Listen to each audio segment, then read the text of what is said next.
আমাদের আশেপাশে এমন অনেক মানুষ আছেন যারা খুব আত্মবিশ্বাসের সঙ্গে বলেন, আমি সত্য কথা বলতে ভয় পাই না, যা মনে আসে মুখের ওপরই বলে দেই। কেউ কেউ এটাকে নিজের গুণ বলে ভাবেন, গর্ব করে নিজেকে বলেন, আমি খুব স্ট্রেট ফরওয়ার্ড, কারো মনে লাগলো কিনা সেদিকে তাকাই না।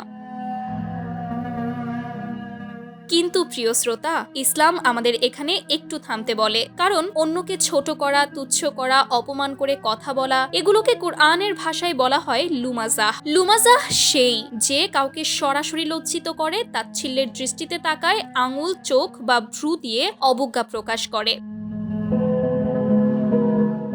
লুমাজাহ সেই যে কারো পদবি, অবস্থান বা বংশ নিয়ে ব্যঙ্গ করে, কারো মুখের ওপর বিরূপ কথা বলে দেয়, জানে এই কথাটা কষ্ট দেবে তবুও বলে ফেলে। যে অপমান করে কথা বলে, অসম্মানকে সাহস ভেবে নেয়, সেও লুমাজার অন্তর্ভুক্ত। পবিত্র কোরআনের সূরা হুমাজাতে আল্লাহ সুবহানাহু ওয়া তাআলা এই মানুষদের সতর্ক করেছেন। তিনি বলেছেন, এই আচরণ পরিবর্তন করো, নইলে অনিবার্য ধ্বংসের পথ অপেক্ষা করছে।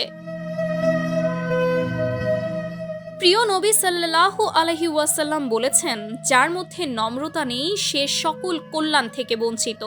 নম্রতা দুর্বলতা নয়, নম্রতা হলো শক্ত হৃদয়ের পরিচয়। আসুন আমরা একটু নরম হই, কথায়, আচরণে, দৃষ্টিতে অন্তরকে পরিষ্কার করি। কারণ আল্লাহ যাকে নম্রতা দিয়েছেন তাকে দুনিয়ার সেরা নিয়ামত দান করেছেন। হয়তো আমিও ভুল করি, হয়তো আমিও লুমাজার কাতারে পড়ে যাই, কিন্তু চেষ্টা করছি নিজেকে সংশোধন করতে। আল্লাহ আমাদের সবাইকে নম্রতা, সহনশীলতা ও সুন্দর চরিত্র দান করুন। আমিন। Sumaiya Snigdha, daily our Bangladesh.